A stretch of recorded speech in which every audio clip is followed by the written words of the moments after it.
नमस्कार दोस्तों, हम सब लोग बैंकों में अपने पैसे को जमा करके रखते हैं और यही बैंक्स हमें उस पैसे पर इंटरेस्ट भी देते हैं, यानी हमें और पैसे देते हैं। तो कभी आपने सोचकर देखा है ये बैंक्स खुद के लिए कैसे पैसा कमाते हैं? आज के वीडियो में आइए समझते हैं बैंक्स का बिजनेस मॉडल क्या है।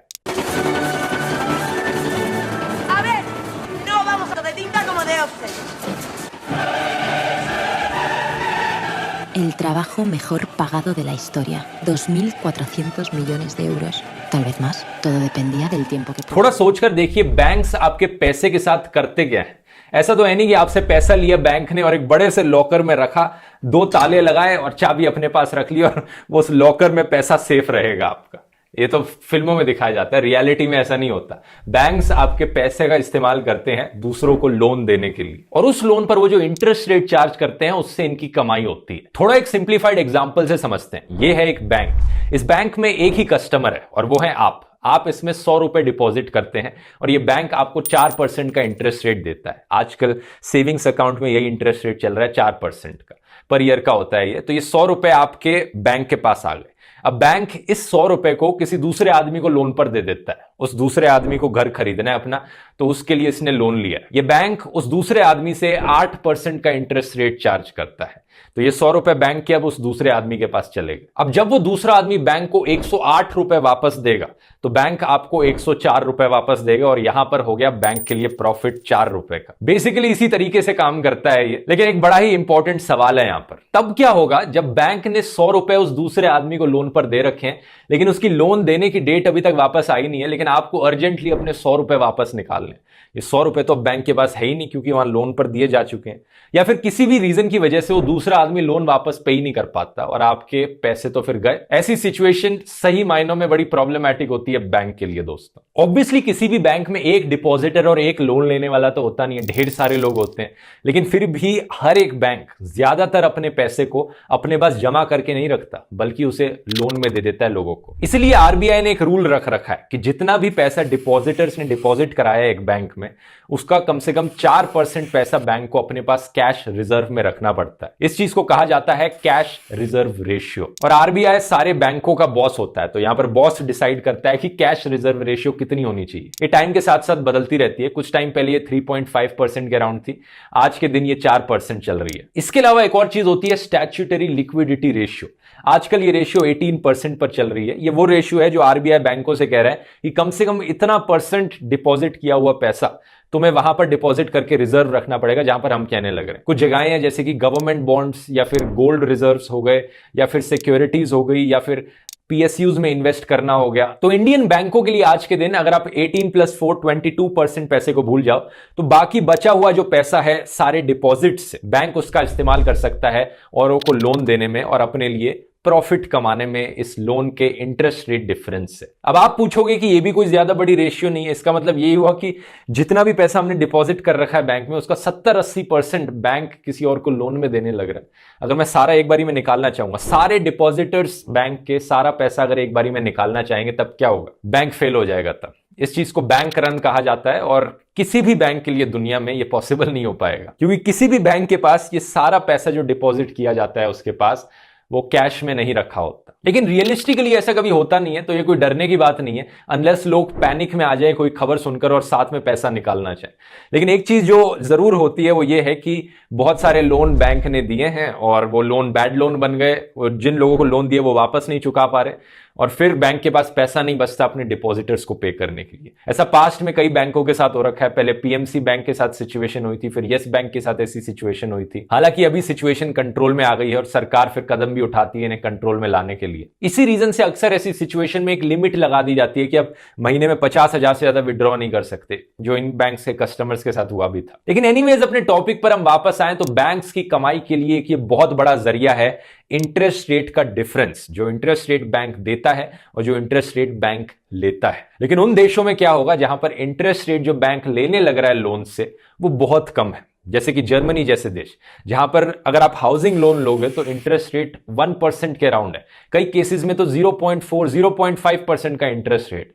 तो ये तो बिल्कुल ही नेग्लिजिबल इंटरेस्ट रेट है जो बैंक चार्ज करने लग रहा है लोन के लिए। ऐसे केसेस में बैंक के पास कहां से इंटरेस्ट रेट का डिफरेंस आ पाएगा कमाई के लिए, बैंक कैसे पैसे कमा पाएगा। इन केसेस में दोस्तों, जो कि आज के दिन सिचुएशन है ज्यादातर वेस्टर्न यूरोपियन कंट्रीज में, बैंक्स क्या करते हैं, जो सेविंग्स अकाउंट पर इंटरेस्ट दे रहे होते हैं वो और भी कम कर देते हैं। ज्यादातर कंट्रीज में यहां पर अब सेविंग्स अकाउंट पे जो इंटरेस्ट रेट मिलता है वो 0.1% पर है।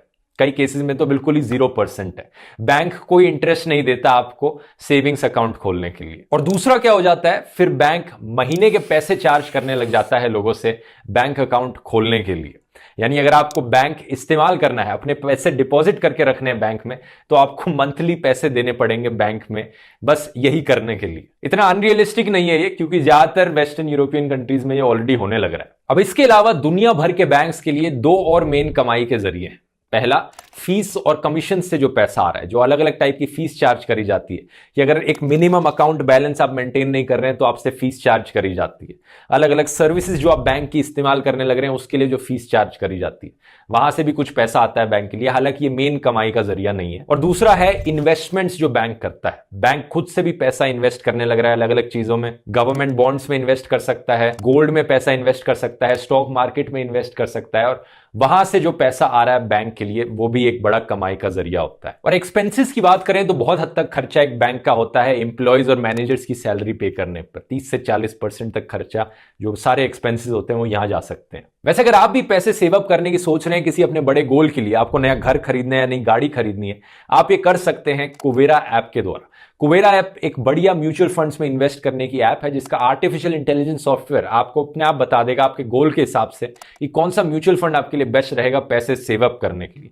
साथ ही साथ ऐप 0% ब्रोकरेज रेट चार्ज करती है और ऐप के बढ़िया इंटरफेस पर आप सब कुछ कर सकते हैं सिर्फ एक स्मार्टफोन के द्वारा। ऐप का लिंक नीचे डिस्क्रिप्शन में मिल जाएगा, जरूर जाकर चेकआउट करिए, फ्री टू डाउनलोड ऐप है। और अब टॉपिक पर वापस आते हैं। अब यहां पर कुछ रियलिस्टिक एग्जांपल्स देखते हैं इसी बिजनेस मॉडल के।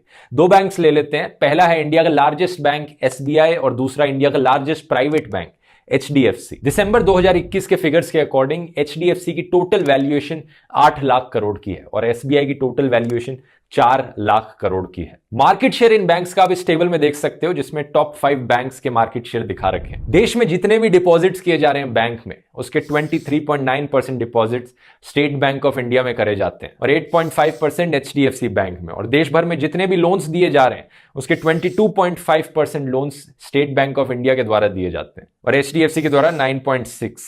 एज ऑफ 31 मार्च 2021 एसबीआई के पास टोटल में 46 करोड़ कस्टमर्स हैं और एचडीएफसी के पास by comparison approximately 6 crore customers हैं। तो यहां पर इवन दो एसबीआई का मार्केट शेयर ज्यादा है, एसबीआई के पास कहीं ज्यादा कस्टमर्स हैं एचडीएफसी से, एचडीएफसी की वैल्यूएशन ऑलमोस्ट 2 गुना है एसबीआई के कंपैरिजन में। और इसके पीछे रीजन ये है कि एसबीआई एक सरकारी बैंक है और पब्लिक सेक्टर बैंक की कुछ सोशल रिस्पॉन्सिबिलिटी होती है। इन्हें कुछ ऐसे प्रोजेक्ट्स में इन्वेस्ट करना पड़ता है जो देश के लिए अच्छे हैं, देश के लोगों के लिए अच्छे हैं और अक्सर सरकार की सुननी पड़ती है। जबकि प्राइवेट बैंक्स, क्योंकि वो प्राइवेट हैं, उनकी अपनी मर्जी होती है उन्हें कहां पर इन्वेस्ट करना है।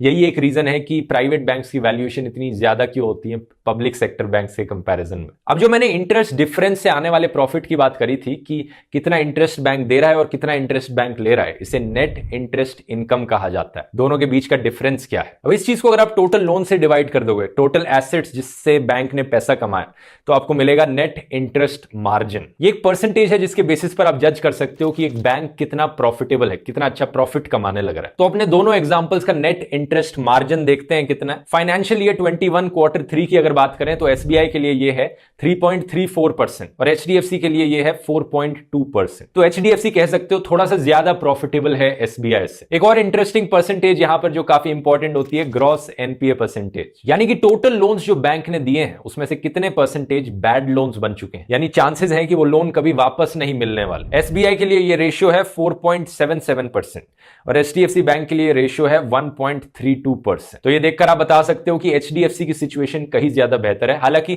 4% भी कोई इतनी बेकार रेशियो नहीं होती। अगर ये परसेंटेज 7%, 8 या 9% तक पहुंचती है तब इसे बेकार रेशियो कहा जाता है। तब कहा जा सकता है कि बैंक खतरे में है कि अगर इतने सारे लोन जो हैं वो एनपीएस बन चुके हैं, वो कभी वापस नहीं मिल सकते, तब प्रॉब्लम हो सकती है बैंक के लिए। और अब हम इन दोनों बैंकों की अगर प्रॉफिटेबिलिटी कंपेयर करें तो इन टेबल्स में आप देख सकते हो। पहले एसबीआई की टेबल देख लेते हैं। साल भर साल बैंक ने कितना रेवेन्यू कमाया, कितना इंटरेस्ट पे करना पड़ा और कितने एक्सपेंसेस हुए बैंक के। फिर निकलता है फाइनेंस फाइनेंसिंग प्रॉफिट बैंक का, जो कि एसबीआई के लिए -70,000 करोड़ के आसपास आ रहा है मार्च 2021 के लिए। ये याद रखिए कि यहां पर सारे फिगर्स करोड़ में दिए गए। उसके बाद जो बाकी सोर्सेज है इनकम के वो ऐड किए जाते हैं, फिर डिप्रीशिएशन देखी जाती है और फिर निकलता है प्रॉफिट बिफोर टैक्स, जो कि पॉजिटिव में है एसबीआई के लिए 32,000 करोड़ के आसपास।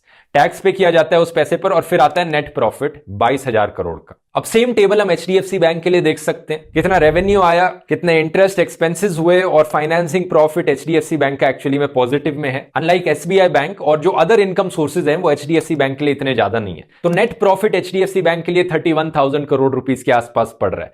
तो एसबीआई और एचडीएफसी के फिगर में क्लियरली एक डिफरेंस देख सकते हैं आप, लेकिन दोनों ही सेम रेंज में कहूंगा मैं यहां पर। इसका मतलब ये नहीं है कि एचडीएफसी एक ज्यादा बेहतर बैंक है एसबीआई से। एसबीआई के अपने फायदे हैं, पब्लिक सेक्टर बैंक के अपने फायदे होते हैं। यहां पर मैंने बस आपको बिजनेस मॉडल कंपेयर करने के लिए दोनों बैंक के कंपैरिजंस दिखाए। तो कुछ ऐसे काम करता है दोस्तों बैंकिंग का बिजनेस इंडिया में। अब अगर आप भी इस बिजनेस के अंदर आना चाहते हैं, आप भी अपना बैंक खोलना चाहते हैं, ये कर सकते हैं आप, सबको अलाउड है ये करना, क्योंकि आखिर एक प्राइवेट बैंक खोलना ये भी एक तरह का बिजनेस ही हुआ। अब आपने बिजनेस मॉडल समझ लिया है, अब आपको जरूरत होगी सिर्फ 500 करोड़ रुपए की, क्योंकि कुछ एस्टिमेट्स के अकॉर्डिंग इतना इनिशियल कैपिटल आपके पास होना चाहिए अगर आप अपना खुद से एक प्राइवेट बैंक खोलना चाहते हैं इंडिया में। आपको आरबीआई से जाकर परमिशन लेनी पड़ेगी इसकी, क्योंकि आरबीआई यहां पर हर बैंकों का बॉस होता है। तो देख लो जरा आप भी कहीं आपके आसपास 500 करोड़ रुपए रखें तो आप भी जाकर